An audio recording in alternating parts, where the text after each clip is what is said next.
thought I would do a little bit of an old-fashioned one today. We are on the Osmo Nano ND16 DLOG M 24 frames per second in 4K, and I'm using the mic mini.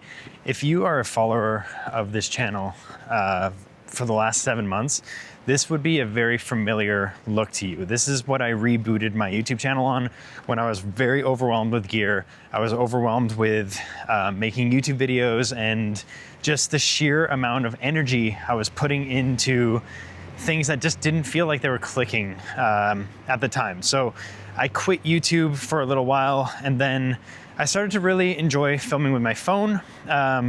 After I started to kind of like accept the image quality from the phone, I thought maybe something like an Action 4 would be exactly the type of camera I was looking for. And that basically started this whole reboot of this channel and using smaller cameras for vlogging, and here we are now. So this is, again, a little bit of a throwback, or if you came in the last little bit, a new type of video where we just like walk and talk with the camera. I am using an ND16, so you are getting this nice motion blur. And one thing that I love about DJI over Insta360 is it seems like for some reason the EIS is like, you are gonna get a little bit of jitters, but I find it looks more like a real camera. There is gonna be a little bit of shake, but with the Insta360 and NDs, you get a lot of like ghosting and weird jitters that just are very distracting. So I've always thought that the DJI's handled it well. I am on a selfie stick here. As you can see, this is the Selfie Stick 2.0 from Insta360. And I always say this is my recommended one because it's got a little tripod built in.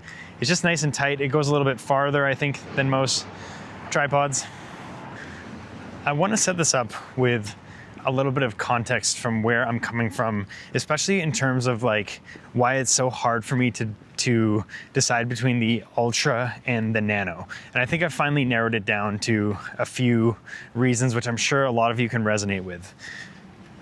There's a part of me that used to want to be a filmmaker. We used to want to make everything really cinematic. And then there's another part of me that loves just straight vlogging, hitting record and going and not caring about any of the settings. The issue is, when I first started using action cameras, I was coming heavily from that cinematic world where I wanted everything to look as good as possible. So DJI offered the 10-bit DLOG, which was kind of the crux for me that I could hang on to, like with part of that old brain, but using a smaller camera. So what I mean by that is like, I was able to use a smaller camera, but apply cinematic principles and settings and things like that, ND filters, for example, and get an image that looked almost like my bigger setups did. Now, that was essential for breaking the mindset of using a bigger camera setup to a smaller one. Because a lot of times, and I'm sure if you are somebody who uses a bigger camera for your main setup, you can relate to this. There is not a buy-in to an action camera. Like when you're using an action camera, it's hard to get in the mindset of like what you're filming is going to look good, because you're dealing with like really small camera, small lens, you can't really see anything. But when you start to put the footage in and grade it, especially with DLOG, you start to realize that the output actually looks a lot bigger than the camera. And once your head buys into that concept, then you're able to treat the action camera like a real camera, and you're not thinking of it as a toy or something that's just like for pointing at. Like you start to actually shoot it the way that you would shoot with a bigger camera. Once you buy into the action camera, that sort of allows you a little bit more play, at least in my case, to go, does the image quality really matter as much as I thought it did, or is that something that I was kind of hiding behind? And it's not that you're hiding behind it because it's not important, but because now you're used to shooting with these small cameras and you're getting the results that you want, you're starting to think, okay, well, what if I use like this type of camera, because this has a little bit more versatility, X, Y, Z. And so that's kind of where I got to. Like it's a slow indoctrination to smaller cameras. And that's where I'm kind of at with the Insta360 Go Ultra. It's like it offers the most versatility for the form factor and has decent image. But then along comes the DJI Osmo Nano, where it offers a similar skill set, not as good build quality, not as good like overall usability, but it has that 10-bit D-Log. So it tickles like kind of both sides of my like, daily vlogging doesn't matter, get the story, get the shot, and cinematic quality. Like we're in that zone. So that's kind of where I found myself in the last few days in this confusion, is that the reason I can't decide which one is better is because it's appealing to two sides of me. So I hope that that kind of ultimately helps you with your decision.